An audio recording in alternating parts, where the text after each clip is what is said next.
बांध सेवका स्नेह मिलन सम्मेलन उत्तर प्रदेश के सहारनपुर जिले में महाराजा गार्डन में हुआ। यह सम्मेलन 2 दिन 11 दिसंबर से 12 दिसंबर तक चला, जिसके संयोजक पवार साहब थे।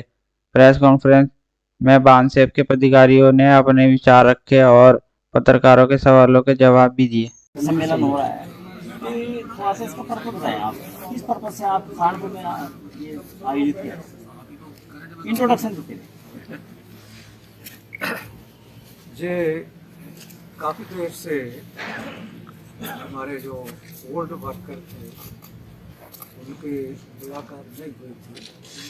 समय समय से जब साल में एक दफ़ा नेशनल कन्वेंशन होती है तब तो वो आ जाते हैं, लेकिन उसके बाद वो आप अपने काम में अभी लगे हुए, क्योंकि हम सब के सदस्य तो है नहीं वो, लेकिन वो गाइड के तौर पर हमारे नए वर्कर को इन्फॉर्म करते रहते हैं और जो ओल्ड वर्किंग हुई है उसके बारे में जानकारी। इसलिए उनको इधर आज पार्टिकुलरली 2 दिन के लिए इधर शेषराज सिंह पवार ने बुलाया था, क्योंकि मेरे के बाद शेषराज सिंह पवार ही सेकंड बांध के प्रेसिडेंट बने। तो आज क्या वैसे है, कुछ मुद्दे रहे इसमें, जिन मुद्दों पर वार्तालाप हुआ? मुद्दा हमारे पास स्पेसिफिक मुद्दा कोई नहीं है, जनरल कहाँ से चले थे और जहाँ हमने पहुँचना था वहाँ पहुँचने के लिए अभी देर क्यों लग रही है, इसके बारे में सोच विचार करो। कुछ राष्ट्र हित के बारे में कोई बात हुई कि पॉलिसी को देश के लिए क्या पॉलिसी होनी चाहिए, सरकार कैसी चल रही है, किस तरह क्या करनी चाहिए, उसके बारे में कुछ बात? इसके बारे में हमें ये बेसिकली मालूम है कि सरकार कोई भी आ जाए, अगर उस सरकार में जो लगभग 90% पॉपुलेशन है उनकी सफिशेंट रिप्रेजेंटेशन नहीं होती तो कोई ठीक काम नहीं हो सकता। बाम सेव की तरफ से ईवीएम का मुद्दा बार बार उठाया जाता है, उसके बारे में क्या कहते हैं? बाम सेव की तरफ से कभी ऐसा मुद्दा नहीं उठाया। वामन वेशराम जी बाम सेव से अपने आप को बताते हैं, तो क्या ये कुछ क्या समझे अलग? Waman Meshram self style leader है, बाम सेव का वो सदस्य था, लेकिन वामसिफ से बाहर होकर उसने अपना काम किया, जो वर्किंग है उसकी उस ढंग से चलती। ऐसा है कि आप लोग आए सहारनपुर में और ये सम्मेलन आप लोगों ने रखा है, बड़ी अच्छी बात है, खुशी की बात है। लेकिन अब यहाँ पर कल से शायद आप लोग यहाँ पर हैं, तो कल से आप लोगों के बीच में क्या वार्तालाप हुई, क्या आप लोगों के डिसीजंस हुए, तो इसके बारे में कुछ प्रकाश डालेंगे आप? जो स्पेसिफिक डिसीजन है वो तो बहुत दूर की बात है। पहले तो क्योंकि ये जो हमारे साथी थे जो इधर पार्टिसिपेट कर रहे हैं, ये वो साथी हैं जो आपको अपने एरिया में बाउंस के माध्यम से काम कर रहे हैं, क्योंकि मैं भी बामसुफ का 2002 तक प्रेसिडेंट रहा। मानजो काशीराम के बाद मैं ही प्रेसिडेंट बना था और 2002 में मैं रिटायर हो गया और मेरे बाद शेषराज सिंह पवार बामसुफ के प्रेसिडेंट बने। ये जो आप मेरे ख्याल पूरे भारत से लोग आए हैं, कितनी स्टेट्स हैं इसमें इस शामिल जो आए हैं? जो क्योंकि ये जो जैसे प्रोग्राम चल रहा था बांस के माध्यम से 2002 तक, उस समय हम 16 स्टेट में पार्टिसिपेट कर रहे थे। अब कितने हैं यहाँ जो आए हैं? हाँ, कितनी स्टेट्स आई? हाँ, अभी जो आए हैं वो 11 स्टेट से पार्टिसिपेट है। बड़ी अच्छी बात है, लेकिन माफ़ी चाहूँगा, ये आप दीपावली के दिन आप यहाँ पर प्रेस कॉन्फ्रेंस कर रहे हैं, कल आप आए, आप लोगों ने अपने कुछ बातचीत आपस में की होगी, लेकिन मैं बताना चाहता हूँ कि दीपावली का एक ऐसा दिन है, पूरी प्रेस की छुट्टी होती है। यही एक दिन ऐसा है जब पूरी प्रेस को छुट्टी मिलती है, सारे कर्मचारियों को, सारे रिपोर्टर्स को, सारे जितने स्टाफ हैं उनको। तो अब मैं आपको थोड़ा सा ये बताना चाहूँगा कि अगर आप जो भी आप रेजोल्यूशन पास करें यहाँ पर, जो भी आपकी बातचीत हो, और आप अपना कुछ थोड़ा सा brief about the functioning of BAMCEF and how it was started, तो उसका कुछ हिस्ट्री देते हुए अगर आप एक जो है वो दे दें विज्ञप्ति के तौर पे, तो वो ज़्यादा बेहतर होगा। क्योंकि आज तो आपका कहीं पर आएगा नहीं सिवाय जो है सोशल मीडिया के। हम लोग प्रेस से भी हैं, प्रिंट मीडिया से भी हैं और सोशल मीडिया से भी हैं, तो उसमें आ जाएगा। लेकिन अगर प्रिंट मीडिया में है तो प्रिंट मीडिया में आपको थोड़ा सा एक जो है राइटअप आपको दे देना चाहिए। नहीं, आप आए सर इसके लिए। सर मैं जानकारी चाहता हूँ, अभी आप लोग यहाँ आए इकट्ठे हुए हैं, ऐसे तो है नहीं कि आप ऐसे ही उठ के चले जाएंगे। 2 दिन 3 दिन से आप कुछ न कुछ करके जाएंगे। कहना मतलब ये है, देश की जो हालात फिलहाल चल रहे हैं उसमें बामसेफ की क्या भूमिका है, क्या करना चाहिए? मैं इनके सवाल का जवाब, सबके सवाल का जवाब देता हूँ कि आप इधर आए इसके लिए ऐसे पकड़ लीजिए। हम आपका धन्यवाद अदा करते हैं। वैसे हम प्रेस को नहीं बुलाते हैं। महाराष्ट्र से हैं आप? हाँ, मैं महाराष्ट्र से, आपकी बात से लगता है आप पंजाब से। आप रिटायर्ड जज हैं। आप वो पहले व्यक्ति हैं जिन्होंने अपनी अदालत में जय श्री राम बोलने पर 100 रुपए का जुर्माना 1990 में किया। बहुत खूब, बहुत बढ़िया। हाँ, लेकिन वो जुर्माना इसलिए था कि जय श्री राम बोलने पे नहीं, लेकिन उन्होंने, मैं जब कोर्ट में काम काज चल रहा था तो उन्होंने जोर से चिल्लाया जय श्री राम। तो मैंने उनको पूछा कि ये आप क्यों चिल्लाए, तो वो हंसकर बात कर रहा था और मेरी आदत है ऐसा उन्होंने बताया। और 100 रुपये जुर्माना या 15 दिन की सज़ा मैंने सुनाई, उसने 100 रुपये जुर्माना भर दिया और चले गए। लेकिन उसके 1 साल बाद दूसरे जो बीजेपी के जो वाइस प्रेसिडेंट थे थाने के, मुझे पता नहीं, उनको फैक्ट्री एक्ट के तहत मैंने 3 महीने की सज़ा सुना दिया। तो उन्होंने ये पुराना मामला जो है ये उठाया और बताया कि ये जो जज है ये जातिवादी है, और मेरी इंक्वायरी हो गई। तो वहाँ पर बहुजन समाज के जो वकील थे, एडवोकेट्स थे, तो उन्होंने बताया कि ये साहब जो है ये बिल्कुल जातिवाद नहीं करते। यहाँ पर कोई जय भीम भी अगर कहता तो यही सजा जो है ये सुनाई जाती। कोर्ट में शोर करना तो अलाउड नहीं। हाँ, तो उस आधार के ऊपर मैंने उस व्यक्ति को सजा दी थी, ना जय श्री राम बोल के सजा नहीं दी थी। तो वो एक इतिहास में एक हिस्ट्री बन गई, उनके कारण ही बनी, उन्होंने ही मामला उठाया। हाँ, तो वो जवाब दीजिए। हाँ, तो ये हेलो, हम जो ये भी हमारे वकील साहब भी हैं और पत्रकार भी हैं। हाँ, thank you very much. Intekhab Azad. Thank you. तो बामसेफ का काम जो है ये पेड़ के जड़ों के जैसा काम है। पेड़ की जड़ें जो है वो दिखती नहीं,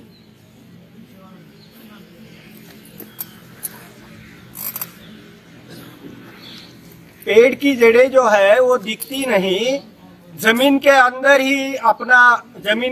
ही रहकर अपना काम करती है। और उसके कारण जो है पेड़ बड़ा होता है, और पेड़ बड़ा होते होते उसको फल लगते हैं। तो इसलिए हम प्रेस कॉन्फ्रेंस जो है वो प्रेस को नहीं बुलाते हैं, क्योंकि नुकसान क्या है अगर आप प्रेस को बुलाएंगे? आपका जो आइडिया है, आपका जो विचार है, आपकी जो सोच है वो सब लोगों को तक पहुंचेगी, तो ये वाइड स्प्रेड होगा, तो इसमें कोई नुकसान तो है। हाँ, वो पवार साहब उसका रिप्लाई देने के लिए। देखिए, ये ये नॉर्मल सी प्रोसेस है, क्योंकि आप प्रेस में काम करते हैं और आप अपने आप को चौथा स्तंभ कहते हैं। हम नहीं कहते, लोग कहते हैं। वो अलग अलग धारणा है, हाँ, ये आपकी धारणा है। हम तो चौथा स्तंभ भारतीय की जनता है, उसकी जागरूकता है। आप रिप्रेजेंटेटिव हैं उस जागरूकता के। Definitely you are leading to that population की जो विचार है उसको लीड करते हैं, इसलिए आपको मीडिया होने के नाते आप चौथा स्तंभ हैं, क्योंकि आप उनको रिप्रेजेंट करते हैं। खैर, आपको हम जैसा वाग साहब ने कहा, हम इसमें विश्वास नहीं करते कि हम पब्लिसिटी करें, लेकिन जैसे आप जिम्मेदार हिस्सा हैं, चौथा स्तंभ हैं आपके हिसाब से, आपको क्लैरिटी जरूर होनी चाहिए। हमारा ये छपता है या नहीं छपता, ये हमारा कंसर्न बिल्कुल नहीं है। आप एक शब्द ना छापें, हमें इससे फर्क नहीं पड़ता, ना हमने कभी इसके लिए प्रयास किया। लेकिन आपके जो गलत फहमियां हैं, जो आपकी सूचनाएं हैं, जैसे आपने वामन मेश्राम के लिए कहा, तो ये गलत सूचना है। इसकी सूचना की क्लैरिफिकेशन होनी चाहिए, उसके लिए आपको कष्ट दिया। he is a self-styled leader हाँ, मैं बताती आप। using bomb safe। ठीक है, मैं बता रहा हूँ handle। आपको, मैं क्लियर करता हूँ सर इसको। 1991 में बीडी बोरकर, वामन मेश्राम, बीके खापर्डे, 3 लोगों ने केंद्रीय कार्यकारिणी से इस्तीफा दिया और ये लिखा कि हम अलग हो रहे हैं और आप फले फूले, आप विकास करें। वाम सेव की कार्यकारिणी से इस्तीफा दिया और वो तीनों के तीनों बाद में चूंकि एम्प्लॉय भी नहीं थे, तो वो क्वालिफाई, मतलब उनमें से बोरकर करते थे, बीडी बोरकर क्वालिफाई करते थे, क्योंकि एक्साइज में थे, उसमें कस्टम में थे। लेकिन वामन मेश्राम तो एम्प्लॉय नहीं थे और डीके खापर्डे जी को वेतन दे दिया गया था, उन्होंने भी नौकरी छोड़ दी थी। वो दोनों के दोनों भी क्वालिफाई नहीं करते थे वामसेप का मेंबर होने के लिए, रेस्ट तो छोड़िए। और इन्होंने भी चूंकि छोड़ दिया था, तो वामन मेश्राम तो आज की डेट में भी वामसेप के मेंबर भी नहीं हो सकते, अध्यक्ष होना तो दूर की बात। तो मैं ये आपसे पूछ सकता हूँ जी कि आप लोग जो यहाँ पर उपस्थित हैं, क्या आप लोग सारे एम्प्लॉय हैं? हाँ, पूछिए जी। इनमें मैंने आपको क्लियर भी किया, इनमें से 4 केवल आज एज ऑन डेट एम्प्लॉय हैं। अच्छा, बाकी सारे बाकी चूंकि सारे रिटायर्ड हैं, तो इनमें से कोई भी वामसेप का मेंबर नहीं है, पदाधिकारी भी नहीं है। वो 4 जो सेवा में हैं, उनमें से ही 2 पदाधिकारी हैं। सेवा में रहते रहते वो इसका वाम सेफ से जुड़ सकता है सेवा में केवल। और यही नहीं, रजिस्ट्रार सोसाइटीज एक्ट के साथ हम रजिस्टर्ड हैं। हमने अपनी नियमावली में ये भी बना दिया आगे कि जो सेल्फ एम्प्लॉयड है वो भी एम्प्लॉयड नहीं है, क्योंकि नियंत्रण रखना बहुत जरूरी है समाज के, मतलब उसके इस अंग पे। राजनीति की तरफ दौड़ता है आदमी, वो अनसेंस यूज करता है, मिसयूज करता है। लेकिन मैं समझता हूँ कि आप लोगों की चिंता ये है कि वाम सेफ के जो इतने धड़े बन गए हैं और जो ये प्रोग्रेस नहीं कर पा रहा है वाम सेफ, तो उसको इकट्ठा करना, उनको संगठित करना और इस संगठन को आगे बढ़ाना, शायद ये आपकी चिंताओं में है और इसीलिए आप यहाँ इकट्ठा हो गए। चिंता तो जरूर है साहब, क्योंकि सबने जीवन लगाया है। सही बात। 1973 से ज्यादातर लोग वर्क कर रहे थे, कुछ बाद में आए, लेकिन ज्यादातर वो लोग हैं जिन्होंने मतलब अपने जीवन के 50 साल दिए। ये चिंता तो जरूर है कि सही रास्ते पर जाए, लेकिन जहाँ तक धड़ों की बात है, धड़ा कोई नहीं है, क्योंकि हम रजिस्ट्रार सोसाइटीज एक्ट से रजिस्टर्ड हैं और उनके यहाँ हमारा इलेक्शन, हमारा हर साल का खर्चा ऑडिटेड होकर के जमा होता है। कि आप असली वाम सेफ हैं। असली कह लें या जो भी है, वो तो आपका निर्धारण काम है, क्योंकि आप असली हुए हैं, ना। ये तो आपका निर्धारण करना काम है, असली है।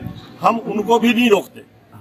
नहीं, ऐसा है, जी, वामसेप का जो सदस्य है वो एम्प्लॉय ही हो सकता है पहली चीज। और इसलिए मैं 2002 में रिटायर हो गया, तो 2002 में मैं वामसेप का सदस्य नहीं बन सकता था, प्रेसिडेंट कैसे रह सकता था। इसलिए मैं रिजाइन कर वो अपने सेंट्रल एग्जीक्यूटिव कमेटी को दे दिया, भाई अभी आप अपना प्रेसिडेंट खुद चुनो। ऐसा और खुद चुनने के लिए उधर काफी देर मेरे पर स्ट्रेस रहा कि आप अपना जो है प्रेसिडेंट अपनी जगह पर हमने बढ़ा वो आप निर्धारित करो। तो उसके लिए फिर उस उधर सेंट्रल एग्जीक्यूटिव कमेटी में ही शेष राज सिंह पवार को हमने नॉमिनेट किया कि अब इसके बाद ये आप सर्विस में हैं? मैं 2002 में प्रेसिडेंट बना, 2009 में मैं रिटायर्ड हो गया, तो 2009 में मैंने अध्यक्ष पद छोड़ दिया। अब कौन है? अभी एज ऑन डेट हमारे चूंकि एक बीच में बेचर भाई राठौड़ भी रहे हैं, उसके बाद अतरवीर सिंह है, कहाँ है? हैं ही आप- चार लोग ये आप हैं, हैं तो ये आप ही के बगल में बैठे हैं। ये है। कुमार साहब सोशल मीडिया से लेकर लाखों जो वीडियोस और कार्यक्रम देखते हैं सिर्फ वामन में इस्लाम के देखते हैं। आपको तो हमने कहीं दिखाई नहीं दिया। आप ये बिल्कुल ठीक है। आपकी उपस्थिति नजर नहीं आती समाज में। हमने कहीं आपको नहीं देखा। वकील साहब एक मिनट मैं ही देता हूँ जवाब, मेरे से पूछा है। वकील साहब ये स्पष्ट बात है कि आपको चूंकि वो मीडिया में अपने आप को ज्यादा प्रोजेक्शन देते हैं, खर्च वर्च करते हैं, दिखाते हैं, तो फायदा हुआ ना मीडिया से इंटरेक्ट ठीक है, करने ठीक है, का। ठीक है। ये आप धारणा कहते हैं, बनी हम हुई करते है। ही नहीं है तो इसलिए आप लोग ये धारणा आपस में बनी चले हुई गए। है। हजारों आदमी मुसलमान जी मैंने वामन में इस्लाम के कार्यक्रम देख कर उनको सुनकर उसमें जा करके हजारों मुसलमान जुड़े हैं। और डॉक्टर साहब बैठे हैं यहाँ, ये भी शायद जो है वामन में इस्लाम से ही वाम से को जाने होंगे। तो ये सवाल आप वामन में इस्लाम से ही पूछ लीजिए कि मैं तो आपसे पूछ रहा हूँ। मैंने तो बता दिया आपको, जहाँ उनको उपस्थित होंगे अधिकृत मैं नहीं है। पूछेंगे ना। मैंने बता नहीं, दिया। पहचान जो है फिलहाल देखो ये आपकी कमी यहाँ नजर आ गई। आप मीडिया से दूर हैं इसी और वजह वामन से ही इस्लाम है। नहीं मीडिया के उसको टच में है। एक्चुअली फ्री हैंड तो मिल लोग गया। पहचान तो उन्हीं को है। मीडिया से अगर आप अलग रहेंगे तो आपको जो है नेपथ्य में चले जाएंगे, बिहाइंड द कर्टेन चले जाएंगे, और जो मीडिया से जुड़ा होगा वो लाइमलाइट में आएगा। वही वामन इस्लाम के साथ में इस समय हो रहा है। चलिए अभी वाम सेफ का अगर आप एब्रीवेटेड फॉर्म देखिए तो उसकी फुल फॉर्म होती है backward means SC ST and OBC and minority community employees federation. जब एम्प्लॉइज की फेडरेशन है तो उसमें एक कॉमन पर्सन के अंदर भी इतना सेंस होना चाहिए कि जो एम्प्लॉय नहीं है वो कैसे मेंबर हो सकता है, कैसे वो पदाधिकारी हो सकता है। इसके ऊपर मेनी टाइम्स मैसेज सोसाइटी में जा चुका है, लेकिन अगर इसको कोई नजरअंदाज कर रहा है तो उसका सेल्फिश मोटिव हो सकता है। जे आपका प्रश्न क्या है अभी? प्रश्न ये है कि आपने फुल फॉर्म बताया, समझे कि नहीं, वाम सेफ का, उसमें एम्प्लॉय होना जरूरी है। तो बहुत से लोग जो एम्प्लॉय नहीं है लेकिन वो भी वाम सेफ में शामिल हैं, अभी दिखा रहे हैं, प्रेजेंट कर रहे हैं। और मैं ये बता रहा हूँ कि 1989 में खुद मान्यवर काशीराम मेरे घर पर आए थे और मुझे कहा था कि आप यहाँ की जो हाई यूनिट है इसके आप हेड हो जाए और इसको चलाएं। लेकिन मैं चूँकि एम्प्लॉय नहीं था उस समय, I had return from army और मैंने पत्रकारिता शुरू कर दी थी। तो इस वजह से मैंने उनको आज उड़ के कहा कि जी मैं इसके योग्य नहीं हूँ, आप किसी और को भी इसका जो है बनाए। तो आपने तो खुद ही उत्तर दे दिया। नहीं अभी तो कोई बात नहीं, अभी ये एम्प्लॉय होने का अभी मैं आपने जो दिया उसकी आपको क्लैरिफाई कर दूं। ये काशीराम जी 4 संस्थाओं के इंचार्ज, DS4 समेत। ठीक है ना। DS4 बाद में बनी। एक ऑर्गेनाइजेशन थी, ठीक है ना। वाम सेफ के बाद में बनी। DS4 से पहले वामसफ थे जी, और वामसफ से पहले depressed classes institute, press classes institute से पहले ये वामसिया नाम की ऑर्गेनाइजेशन, और इसके साथ साथ ये जब 73 में ये चालू हुआ, काशीराम जी जब ये चालू किया तो वो 1973 से चालू हुआ, और मैं 1975 में काशीराम जी के कॉन्टेक्ट में आया। और जब काशीराम से डिस्कशन किया तो तब मेरे को रियलाइज हुआ कि ये काम हमें भी करना चाहिए। तो उसके लिए 1975 6 दिसंबर 1975 1975 को मैं कांसीराम जी के साथ जुड़ा और उसके बाद उनको बोला भाई ये हम पंजाब में, क्योंकि मैं पंजाब में हरियाणा नहीं था, हरियाणा नहीं था उस चुका था, तो मैं चंडीगढ़ के लिए पंजौर है जी हाँ जो हिंदुस्तान मशीन टूल कंपनी है बड़ी HMT, तो मैं उधर सर्विस करता था। तो मैंने कांसीराम जी को कहा कि मैं अभी पंजाब में हम इसको आगे बढ़ाएंगे काम। तो तब मैं उधर काम करना चालू कर दिया और उस समय कांसीराम जी ने बहुत कुछ काम किया होगा, उससे पहले बताया होगा लोगों के सामने जो इन्फॉर्मेशन थी वो उस किस्म थी।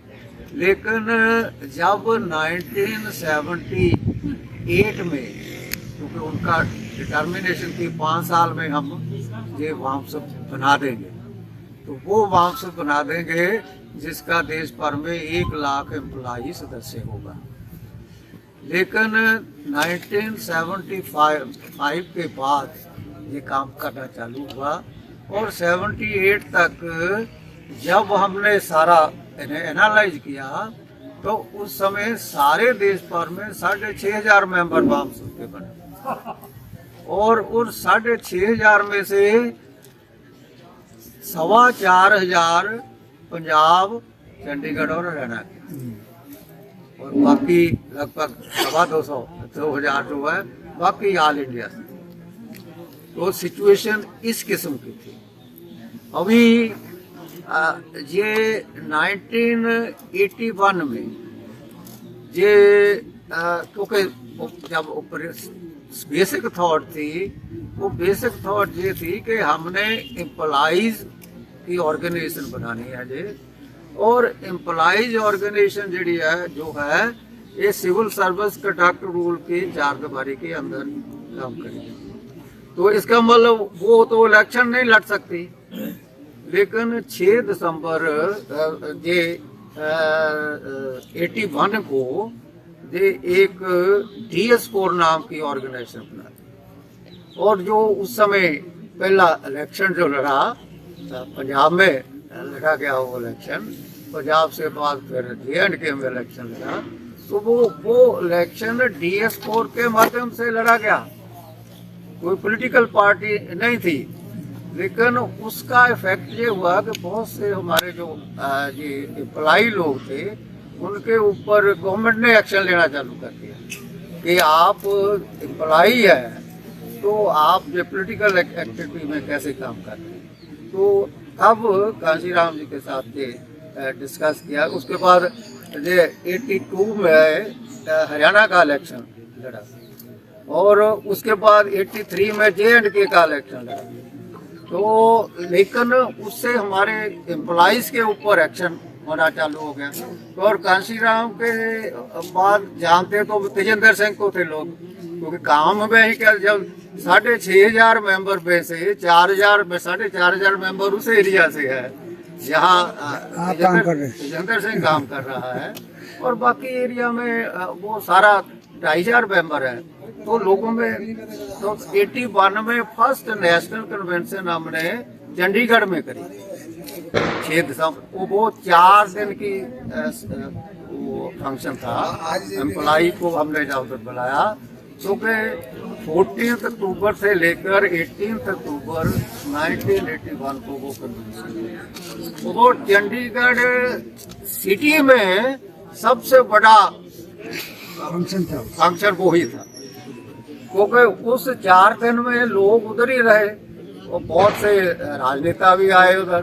कर्पूरी ठाकर जी वो उस समय उनसे इनॉग्रेशन कराया था हमने, तो उससे बहुत ज्यादा। आप ये बताएं कि क्या ये अभी अमेंडमेंट हो गया है क्या कि भाई एम्प्लॉइज के अलावा बाकी और भी इसमें शामिल हो सकते हैं? क्या ये चीज डिसाइड हो गया था? नहीं, उस समय तो एम्प्लॉइज की और वामसुब के माध्यम से वो किया गया था। आज पूछ रहे जी, उसके बाद हम अभी पूछ रहे हैं कि क्या ये चेंज हुआ है क्या? नहीं, क्या है ये जो इसके बाद क्या हुआ, कांसीराम जी से जब हम बैठकर डिस्कशन किया कि ये तो एम्प्लॉई के ऊपर एक्शन हो रहा है और एम्प्लॉई इलेक्शन नहीं लड़ सकते, पॉलिटिकल एक्शन नहीं ले सकते, तो इसलिए एम्प्लॉई को हमने वो इलेक्शन नहीं लड़ने चाहिए, बामसुब के माध्यम से नाम नहीं आना चाहिए कोई कि इलेक्शन लड़ा जा रहा है। तो इसलिए उसके बाद तब कांशीराम जी ये सोच रहे थे कि ये तो काम करना पड़ेगा। मतलब ये है कि फौज जो है, फौज तो राजनीतिक रहे, ये क्या कहते हैं एम्प्लॉइज रहे, और इनके ऊपर नॉन पॉलिटिकल आदमी एज ए हेड रहे। हाँ, ये रहा। तो वो 1986 को जे हमने ऑल इंडिया के वर्कर्स ने मीटिंग कर ये डिसाइड किया कि हमने ये DS4 से, क्योंकि उस समय तक 83 में से तो वो बहुजन समाज पार्टी नाम बाद में बनी, संस्था बन गई थी, तो पॉलिटिकल एक्शन हो रहे थे कि हमने पॉलिटिकल एक्टिविटी में पार्टिसिपेट नहीं करना। तो नहीं पार्टिसिपेट करना तो हमने क्या करना है वो आप देखो, जिन्होंने उधर जाना है कांशीराम के साथ वो अपना काम करें, लेकिन अगर बामसुब में काम करना है तो बामसुब पॉलिटिकल एक्टिविटी में काम नहीं करेगा। तो इसलिए ये 1986 में ऑल इंडिया के वर्कर्स ने, एम्प्लॉई ने इकट्ठे होकर ये कहा कि मेरे को प्रेसिडेंट बनाया बामसुब। तो बामसुब का प्रेसिडेंट बनाने के बाद फिर हमने उधर कहा कि इसका कॉन्स्टिट्यूशन होना चाहिए और ये रजिस्टर्ड होनी चाहिए परमानेंट सोसाइटी के पास। तो ये फिर ये इसका कॉन्स्टिट्यूशन बनाया गया बामसुब का, और उसकी रजिस्ट्रेशन कराई सोसाइटी 86 में। तो उसके बाद कांशीराम जी को, लेकिन इस कंडीशन के साथ, उनके साथ मेरी ये कंडीशन, मेरे को प्रेसिडेंट बनाया उन्होंने। मैंने कहा मैं प्रेसिडेंट तब बनता हूँ अगर आप ये कमिट करो कि हम कांशीराम के खिलाफ एक वर्ड नहीं कहेंगे। वो हमें गालियां निकालता रहे, वो हमें जो मर्जी करता रहे, ये उसकी जिम्मेवारी है, लेकिन बामसुब का कोई सदस्य कांशीराम के विरोधता में नहीं काम करेगा, तब मैं बामसुब का प्रेसिडेंट बनूंगा। अच्छा डिसीजन। तो ये इस डिसीजन के साथ लोगों ने, जब सारे वर्कर ने कबूल किया, तो कांशीराम के खिलाफ जो मर्जी कही जाए कांशीराम, ठीक है ना। तो इसलिए कांशीराम के खिलाफ जो कर रहे थे उसके, क्योंकि उनको मैंने ये बताया कि उन्होंने बहुत डिवोशन करी है, बहुत डेडिकेशन दी है। क्योंकि जब कांशीराम की मदर मेरे पास आई, उनको मालूम हुआ कांशीराम तेजेंद्र सिंह के पास आता है, तो उनका फादर और मदर मेरे पास है। वो कहते हमें कांशीराम को मिला तो दो, आप मिला सकते हमें मालूम है। तो लेकिन कांशीराम को मैंने फिर कहा कि मैं रिक्वेस्ट कर लूंगा। उसने मेरे को बताया हुआ कि मैं घर नहीं जाना है, मेरा काम ये नहीं है, घर को छोड़ दिया है और अब ये काम करना है।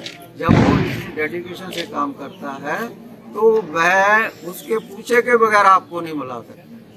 फिर कांशीराम जी से मैंने वो उनको सजेस्ट किया कि आपने गांव में नहीं जाना, ना जाओ, मेरे घर तो आते हैं, मेरे घर वो आकर मिल लेते तो फिर तो उसका आपको कोई एतराज नहीं होना चाहिए। वो कहता कोई नहीं, आपके घर आ जाए तो मैं उधर मिल जाता हूँ। तो फर्स्ट दफा, पहली दफा वो उसके फादर, मदर और सिस्टर मेरे घर आके उसको मिले। मम्मी पापा से आपके घर में मुलाकात हुई। आप कुछ कहना चाह रहे हैं? आपका एक बेसिक क्वेश्चन रह जाता है एम्प्लॉइज वाला। Most clear as on date registrar society act के अंदर हमारा जो अमेंडमेंट सबमिटेड है उसमें employees and only employees and government employees, private भी नहीं, सेल्फ भी नहीं, वो बामसेफ का मेंबर नहीं हो सकता। ये अमेंडमेंट सबमिटेड है। ये सबमिटेड, सबमिटेड मतलब एक्सेप्टेड है। When this amendment was made, ये मेरे टेन्योर में बना, मैंने जल्दी साहब मैंने 86 नहीं, ये जो मैंने सेल्फ वाला जो हटवाया, अमेंडेड जो मैंने सबमिट किया है 86 में ये हमारा कॉन्स्टिट्यूशन 2004 बना। 2002 में मैं रिटायर हो गया। अब मेरा एक क्वेश्चन है प्लीज, 86 में आपने अमेंड करा दिया कि एम्प्लॉइज, गवर्नमेंट एम्प्लॉइज के अलावा और दूसरा कोई नहीं बनेगा मेंबर, लेकिन नहीं मैं ये नहीं समझ पा आपका सवाल ही थोड़ा सा कंफ्यूज हो गया। 86 में कॉन्स्टिट्यूशन सबमिट हुआ, सबमिट हो गया, उसमें एम्प्लॉइज का प्रोविजन है, हाँ। अमेंडमेंट 2004 में हुआ। क्योंकि ये जब दो मेरे तो बाद ये जो 89 में जो काशीराम जी मेरे घर आए थे और मुझे कहा था you become the president of Saharanpur unit, तो मैं ये आप लोग चूंकि बामसेब से, इसकी क्लैरिफिकेशन तभी तो मैंने बोल दी हाँ। आपको।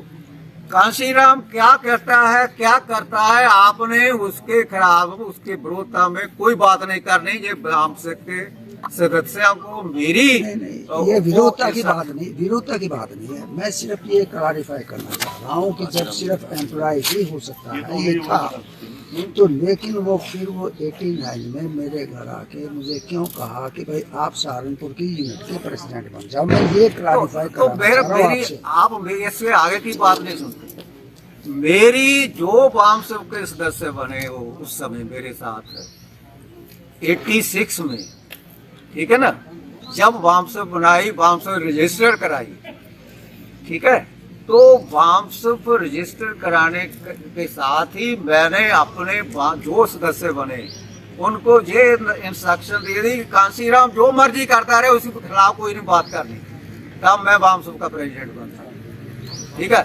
अभी ये इंस्ट्रक्शन बामसेब के लोगों के पास है, मैं बामसेब का प्रेसिडेंट हूँ और कांशीराम हमारे खिलाफ जो करता है, जो कहता है, उसके ऊपर मेरी तरफ से, मेरी जो ऑर्गेनाइजेशन है उसमें सबको ये इंस्ट्रक्शन है कि जो करता है, जैसा भी करता है उसको करने को, लेकिन आपने उसके खिलाफ कुछ नहीं बोलना। इस करके इसका मतलब यह है कि बामसेब का मकसद सिर्फ यह है सोसाइटी में, समाज में अवेकनिंग पैदा करना, जी, उनमें सोच डेवलप करना जी, और समाज को एकजुट करना जी, बाबा साहब और फुले जी के विचारधारा पर।